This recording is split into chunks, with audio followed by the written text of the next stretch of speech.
Hai guys, welcome back to Oral Chess. Apa kabar sobat pencinta catur? Semoga kalian di sana sehat dan sukses selalu. Pastinya saya selalu doakan. Amin ya robbal alamin. Nah guys, balik lagi kita akan membahas partai dari lanjutan babak ketiga Tata Steel Chess Tournament di level Master yang mempertemukan Michael Tal modern ya. Dia disebut-sebut sebagai reinkarnasi dari Michael Tal. Ya, pemegang buah putih adalah Grandmaster dari Rusia, Daniil Dubov. Sementara pemegang buah hitam, Vidit Santos Gujrati. Ya, Vidit di babak ketiga ini dia memiliki poin 1,5 dari 2 babak. Sementara Daniil Dubov 1 poin. Nah, bagaimana partainya? Langsung saja kita gaskan. Ya, memulai dengan E4 dan dijawab Vidit E5, kuda F3, kuda C6, gajah C4, kuda F6. Italian game dimainkan oleh Daniil Dubov. Ya, dia merubah openingnya yang sebenarnya senjata utamanya adalah Katalan ya. Tapi kenapa Daniil Dubov memainkan Italian game melawan Vidit Santos? Menurut saya supaya ya Daniil Dubov tidak ingin bahwa permainannya sudah bisa ditebak oleh Vidit Santos. Makanya dia beralih menggunakan Italian game. Kuda F6 dan dijawab D3, gajah C5. Ya, kemudian Daniil Dubov menjawab dengan C3, D6, gajah G5, H6, gajah H4 dan A5 mencegah Daniil Dubov untuk memainkan B2 B4. Kemudian kuda A3 dimainkan oleh Dubov dan gajah makan kuda. Ya, pilihan yang sangat menarik ya di 8 langkah pertama ini ya. Teman-teman, pola serangan dari Italian game bahwa buah yang berbahaya dari pemegang buah putih adalah gajah terangnya, sementara bagi pemain hitam adalah gajah gelapnya. Dan di sini langkah ke-8 ini sangat strange ya. Sangat tidak biasa langkah yang dipilih oleh Vidit Santos Gujrati dengan memilih gajah A3. Ya. Karena ada langkah rekomendasi lain yaitu G5. Tapi bukan berarti gajah A3 itu sebuah langkah yang salah, teman-teman. Vidit telah mengkalkulasikan gajah makan kuda, kemudian pion makan gajah. Menteri E7 dimainkan dengan tujuan gajah ke petak E6.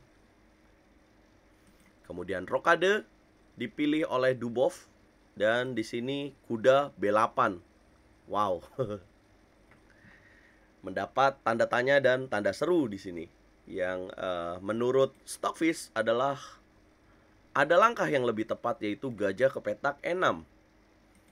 Ya, Dubov memilih langkah kuda B8 mungkin dengan tujuan untuk manuver kuda ke petak B D7 ya. Kita tahu bahwa kuda di petak C6-nya ini kurang begitu bagus. Lebih bagus kudanya ke petak B7, ke petak D7 ini. Ya, Dubov menjawab dengan D4 mendobrak. Of course, karena gaya bermain dari Dubov adalah permainan yang menyerang. Kuda B D7, benteng B1 dimainkan oleh Daniil Dubov. Dan G5 mendobrak gajah G3. Kemudian kuda makan pion E4. Ya. Dan menteri C2 dimainkan oleh Daniil Dubov. Ya, Dubov kehilangan 1 pion. Tapi beginilah Dubov. Ya, dia ingin bahwa terbuka ya jalur E-nya ini. Kemudian pion F5 dimainkan dan mendapat tanda tanya dan tanda seru yang berarti itu langkah yang kurang tepat. Karena menurut evaluasi lebih bagus kuda makan gajah, pion F makan kuda, kemudian kuda B6, gajah B5, gajah D7, gajah makan gajah, menteri makan gajah. Nah, seperti inilah. Pion D makan E5, rokade, makan, menteri F5, menteri E6, menteri kali E5. Ya. Ya, tapi Dubov Vidit tidak memilih ini dan dia memilih F5. Yang selanjutnya pion D makan E5, pion D makan E5, benteng F E1, kuda makan gajah, pion H makan gajah, dan E4 dimainkan. Ya, padahal pion E4 tidak bisa memakan kuda. Ya bisa sih, tapi kehilangan menteri di petak E7-nya ini.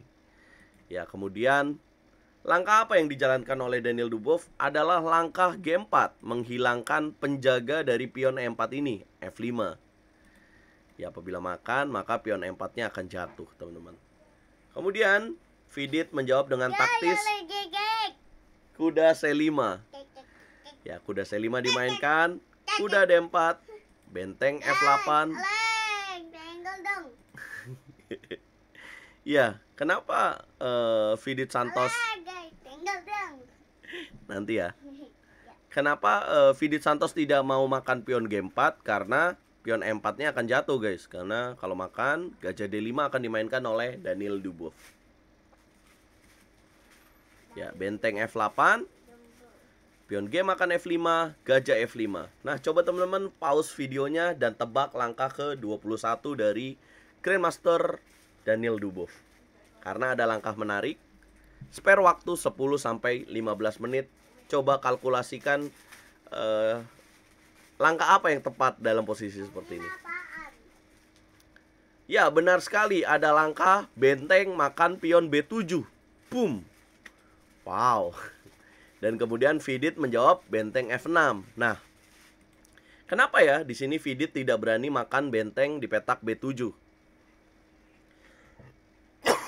Ya karena akan ada langkah gajah B5, guys.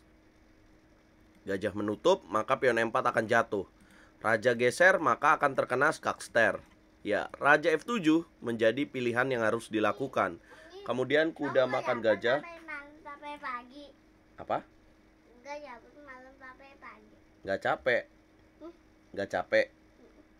Nggak, aku kan lagi bahas ini. Bentar ya. Kuda F5. Kamu mau kemana? Sini aja. Ya, selanjutnya mungkin akan dipilih oleh Vidit, menteri E5. Dan kuda H6, raja G7, benteng E4 akan dimainkan.